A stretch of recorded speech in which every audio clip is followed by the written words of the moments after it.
A billionaire walked into her diner, but when his wallet slipped open, she saw something that made her blood run cold: her mother's photo.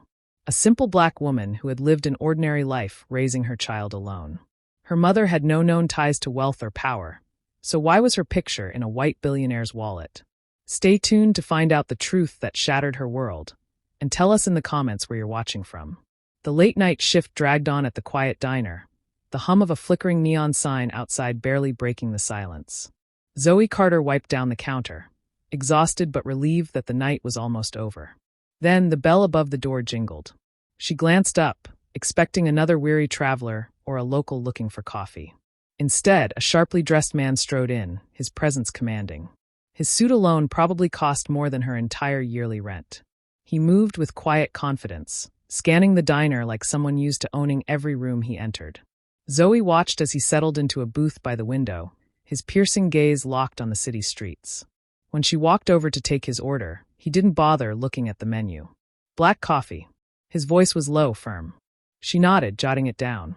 When she returned a few minutes later with his drink, he barely acknowledged her. Used to the indifference of customers, she didn't take it personally. But when he reached for his wallet to pay, something slipped out, a photograph. It fluttered to the floor, face up. Zoe's heart stopped. She knew that face, the warm, gentle smile, the kind eyes. Her mother. For a moment, all she could do was stare, her pulse pounding in her ears. Then, before she could stop herself, she bent down and picked it up. "Where did you get this?" Her voice came out hoarse, barely a whisper. The man's head snapped up, his cool blue eyes locking onto hers. For the first time, he truly saw her. Zoe turned the photograph toward him, gripping it tightly. "Why do you have a picture of my mother?" His expression flickered, just for a second. Then, just as quickly, his face became unreadable again. Without a word, he reached for the photograph, his fingers brushing against hers as he took it. "You must be mistaken," he said, tucking it back into his wallet as if it meant nothing. Zoe's stomach twisted. She knew exactly what she had seen. Her mother had kept a near-identical photograph in a small memory box back home. She had memorized every crease, every detail. This wasn't a mistake. "I'm not mistaken," she said firmly. "Why do you have it?"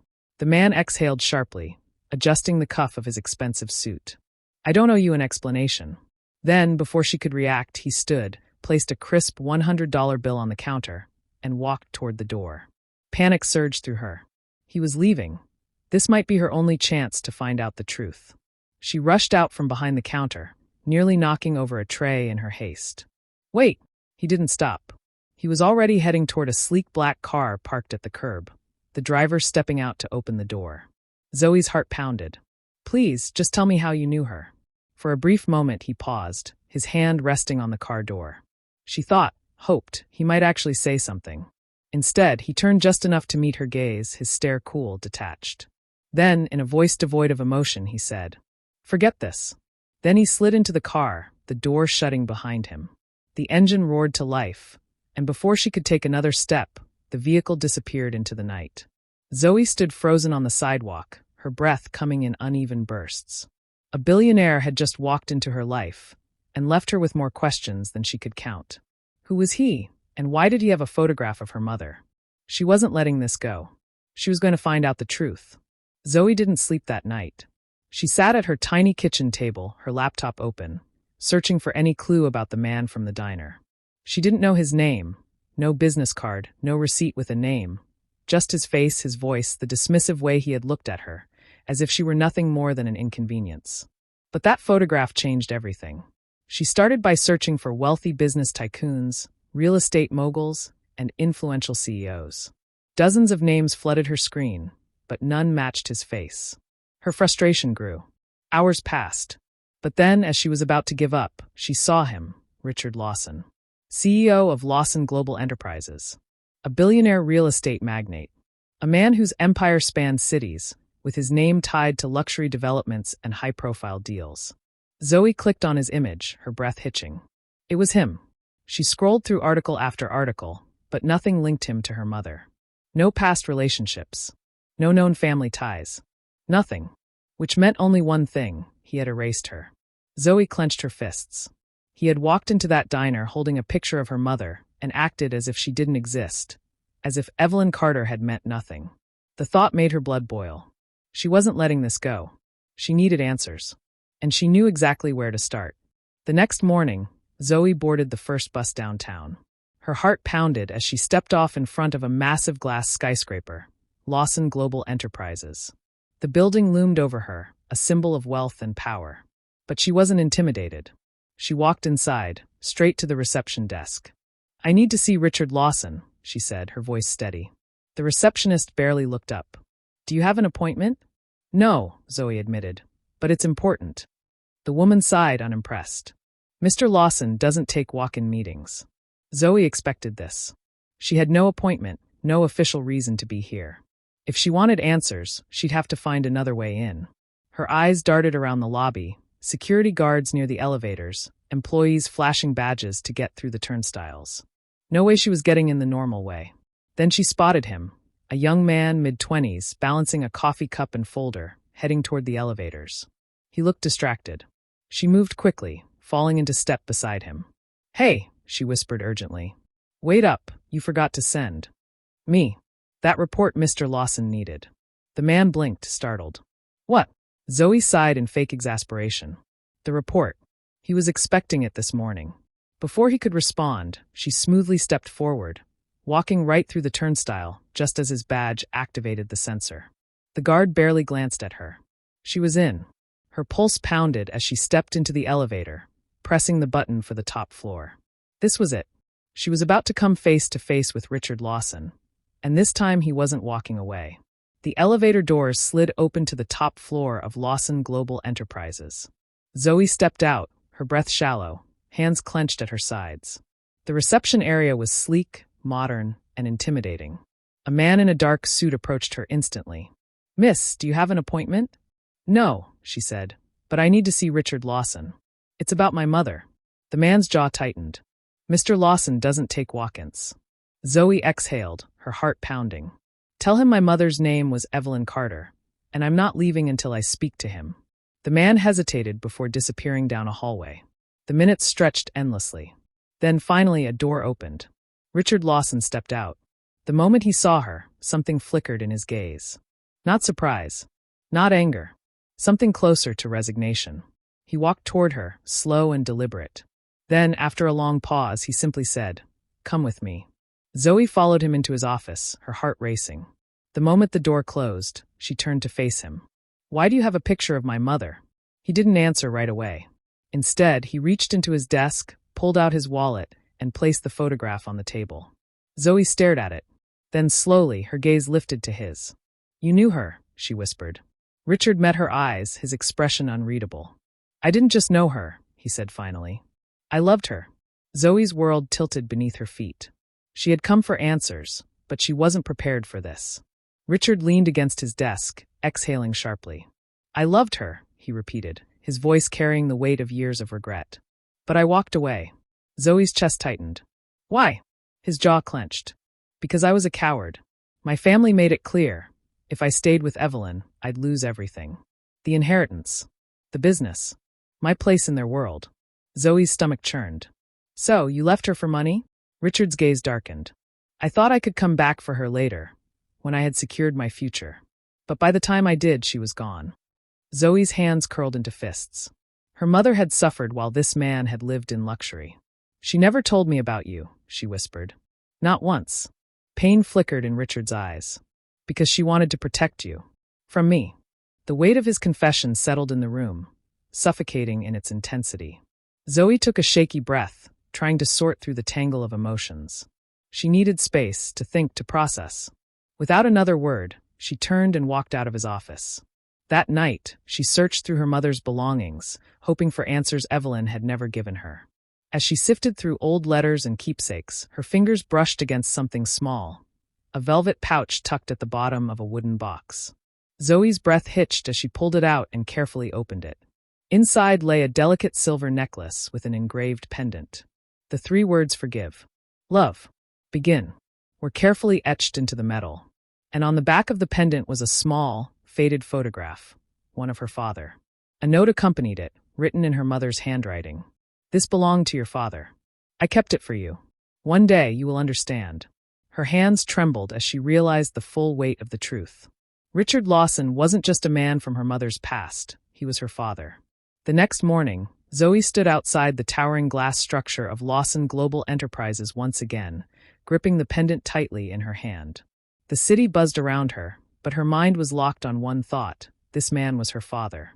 She took a deep breath and marched inside. This time, she wasn't sneaking in. She strode up to the receptionist's desk, her voice steady. "I need to see Richard Lawson. It's urgent." The woman barely glanced at her. "As I said before, Mr. Lawson doesn't take walk-ins." Zoe's hand slammed onto the counter, revealing the pendant. "Then tell him his daughter is here." The receptionist's polite expression faltered.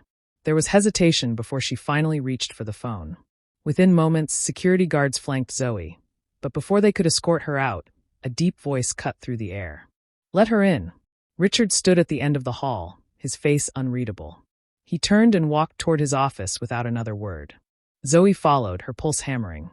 Inside, the door shut behind her, enclosing them in thick silence. Zoe wasted no time. She placed the pendant on his desk and crossed her arms. "Explain this." Richard stared at the necklace. His fingers hovered over it, but never touched it. His jaw tightened, his composure slipping for the first time. "She kept it," he murmured, almost to himself. "She didn't just keep it," Zoe shot back. "She left it for me, along with a note. She never told me who my father was, but this," she gestured at the pendant, "this told me everything." Richard exhaled sharply, rubbing his temples. "I didn't know," he admitted. "If I had known she was pregnant, if I had known about you." He let the words trail off, as if they physically pained him. Zoe's chest ached, but she refused to let sympathy cloud her anger. "But you didn't know because you left." "I searched for her," Richard said, his voice raw. "By the time I realized what I'd lost, she had disappeared. I hired investigators. No trace. She made sure I wouldn't find."